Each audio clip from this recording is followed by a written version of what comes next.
Joyini aniq tushuntiradigan bo'lsak, 3-mikrorayonda joylashgan, 4 qavatli domda 3-qavatda joylashgan arzon narxda bir xonali uyimiz sotilmoqda. Asosiy eshigimiz kirib kelishda bu tarafda sanuzeli, ya'ni bitta joyda joylashgan bir xonali xonadonimiz. Mana zalni ko'rishingiz mumkin, anchagina keng va bu tarafda balkon. Joyi 3-mikrorayon, ya'ni viloyat prokuraturasining orqasidagi dom. Bemalol telefon qilib aloqaga chiqishlaring mumkin, kimga qiziq bo'lsa. Endi bu tarafda oshxonamizni ham ko'rsatib o'tib ketay.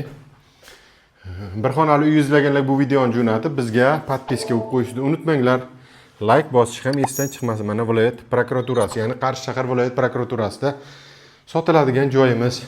Endi narxiga keladigan bo'lsak, narxini 240 millionga gaplashdik. Yana ozgina sunnatiga o'tib beradigan joy bor, shoshilib qoling. Bunaqangi narxda bunaqangi uyni topa olmaysiz.